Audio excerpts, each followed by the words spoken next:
when do we start to think it's time for a turnaround? Is there any kind of blaring signal that comes out, or is it often something really soft that maybe we're not realizing?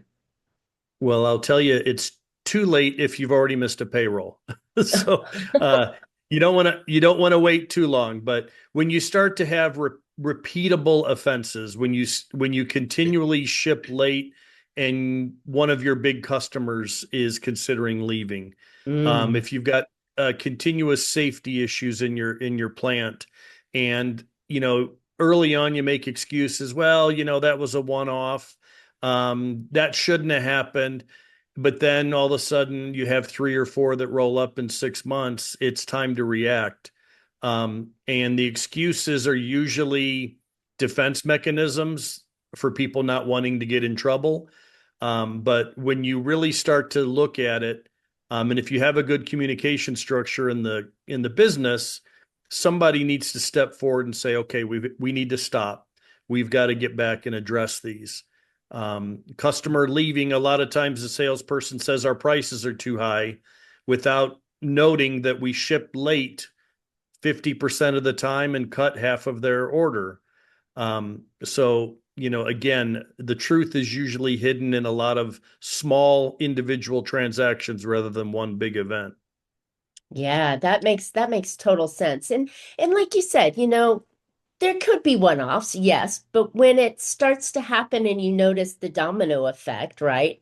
Where Yeah. clients start to leave or situations become repetitive, then that's the time to really go, hey, let's stop, let's take a look at what we're looking at.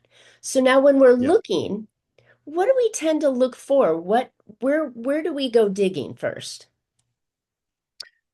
What I do when I enter a business like that, whether I've entered as an employee in leadership or as a consultant, I do interviews with the owner founder and start to find out from them their perspective of what's going wrong. Then I go to the vice president and director level and hear their side.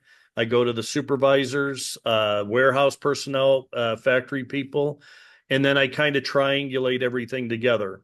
That, depending on the size of the business, that can be a full day or it can be a full week. Then I kind of bring it all together, and then I have that very difficult conversation with the owner founder and say, here's where you thought the issues were. Everybody else seems to think they're coming from here.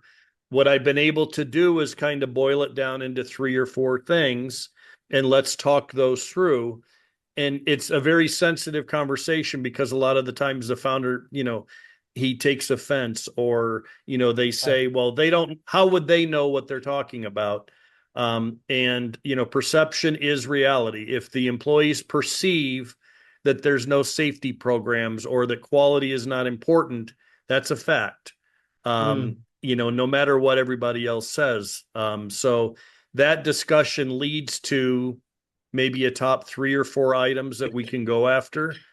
And I always propose the one low hanging fruit, and it is something to shock the organization and wake it up. And it usually involves the hourly employees. Mm. The vending machines in the cafeteria are terrible. The product in them is awful. The air conditioning in the factory hardly ever works. So normally that's one of the top four or five things I say, let's fix that today.